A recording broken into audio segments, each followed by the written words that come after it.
दोस्तों 1998 में भारत ने अपनी पहली स्ट्रेटेजिक पार्टनरशिप फ्रांस के साथ शुरू की थी। भारत अभी तक 35 से भी ज्यादा स्ट्रेटेजिक पार्टनरशिप दुनिया के बड़े बड़े देशों के साथ साइन कर चुका है, लेकिन 1998 में फ्रांस वह पहला देश था जिसके साथ भारत ने अपनी दोस्ती की नींव रखी थी, जिसको 2023 में 25 साल पूरे हो चुके हैं। और इसी स्ट्रेटेजिक पार्टनरशिप और दशकों पुरानी और गहरी दोस्ती का सेलिब्रेशन फ्रांस में रखा गया है, जिसके लिए प्रधानमंत्री नरेंद्र मोदी को 2 महीने पहले ही फ्रांस के राष्ट्रपति ने न्योता भेज दिया था।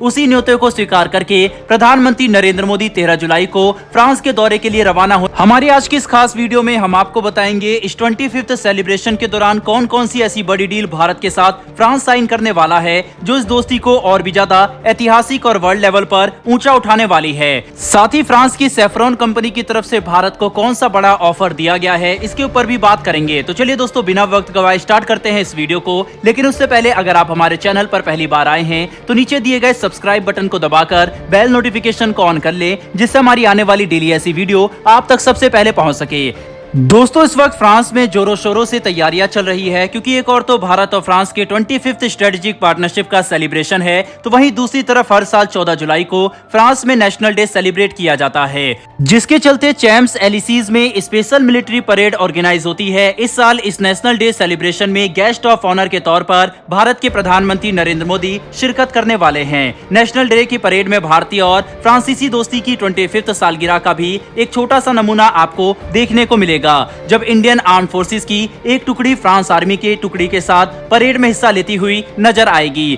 स्वागत समारोह के बाद चलिए बात करते हैं उन बड़े बड़े सेक्टर और ऑब्जेक्टिव्स की जिन पर इस विजिट के दौरान चर्चा होने वाली है। Strategic collaboration, cultural exchange, scientific advancement, academic pursuits और इकोनॉमिक कोऑपरेशन को इस विजिट के दौरान सबसे ज्यादा इंपॉर्टेंस दी जाएगी, और इसी के ऊपर दोनों ही देश मिलकर डिस्कशन करने वाले हैं। लेकिन जिस डील पर पूरी दुनिया की नजर और खास तौर पर भारत की नजरें टिकी हुई है वह है एमका फाइटर जेट इंजन प्रोग्राम। कुछ वक्त पहले दोस्तों हमने आपको बताया था कि भारत के एमका जेट प्रोग्राम का हिस्सा फ्रांस की सैफरॉन कंपनी बनना चाहती है, जिसके साथ सालों से भारत इंजन डेवलपमेंट को लेकर काफी सारी चर्चाएं कर रहा था, लेकिन कभी टेक्नोलॉजी ट्रांसफर तो कभी इंटेलेक्चुअल प्रॉपर्टी राइट्स यानी आईपीआर को लेकर दोनों ही के बीच में सहमति नहीं बन पा रही थी। लेकिन उसके बाद जब हाल ही में भारत के प्रधानमंत्री यूएस स्टेट विजिट पर गए और F414 फाइटर जेट इंजन की डील कंफर्म हुई, और इसी के साथ साथ जनरल इलेक्ट्रिक्स ने भारत के एमका प्रोग्राम में अपना और भी ज्यादा योगदान देने के लिए सामने से प्रस्ताव रखा, तो ऐसे में फ्रांस की कंपनी को भारत की इंपोर्टेंस का एहसास हुआ,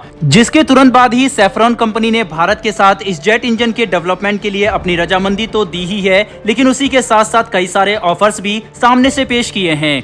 दरअसल कुछ वक्त पहले पेरिस में एक ब्रीफिंग रखी गई थी जिसे इंडियन एमका टीम ने अटेंड किया था।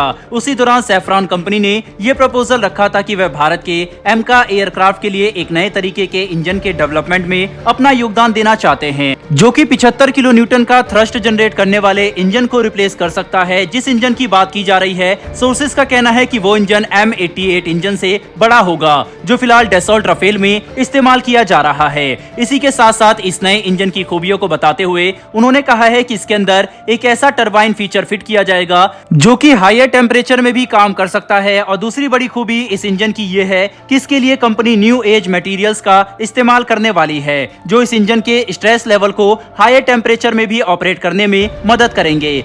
यानी कि जब लगातार इस इंजन को इस्तेमाल में लिया जाएगा और उसकी गर्मी बढ़ेगी, तब भी ये काफी स्मूथली काम करेगा और वायुसेना के लिए किसी भी तरीके का खतरा नहीं बनेगा। यानी कि ये मान लीजिए कि पूरी तरीके से सैफरॉन कंपनी इस नए इंजन के डेवलपमेंट के लिए अपनी तरफ से हरी झंडी दिखा चुकी है। इस इंजन को लेकर सैफरॉन कंपनी ने डीआरडीओ और एमका की टीम को यह इंफॉर्मेशन दी है कि इस नए इंजन का प्रोटोटाइप हम आपको, और इतना ही नहीं बल्कि आने वाले 3 से 4 सालों में हम इस इंजन को राफेल फाइटर जेट में लगाकर इसकी इनिशियल ट्रायल्स भी लेना शुरू कर देंगे। इस नए इंजन के अंदर 110 से लेकर 120 किलो न्यूटन के थ्रस्ट को जनरेट करने का पोटेंशियल मौजूद होगा, जो कि सिर्फ एमका प्रोग्राम के लिए ही नहीं बल्कि नेक्स्ट जनरेशन डैसॉल्ट राफेल में भी फिट किए जा सकते हैं। लेकिन भारत सिर्फ इस इंजन को ही नहीं बल्कि अपनी इंडियन नेवी के लिए भी कुछ खास तरीके के इक्विपमेंट को खरीदना चाहते हैं, जैसे कि twin engine carrier based multi role combat aircraft. इससे आने वाले वक्त में भारत के इंडियन नेवी भी पूरी तरीके से एडवांस और पावरफुल हो जाएगी। बहरहाल दोस्तों, इस वीडियो में इतना ही, लेकिन सैफरॉन के इस ऑफर पर आप क्या कहेंगे कि क्या भारत को अपने एमका प्रोग्राम के लिए सैफरॉन के इंजन को कंसीडर करना चाहिए या फिर नहीं? अपनी राय कमेंट बॉक्स में लिखकर जरूर बताइएगा। फिर मिलेंगे डिफेंस और वर्ल्ड अफेयर्स से जुड़ी ऐसी एक नई वीडियो के साथ। धन्यवाद। जय हिंद।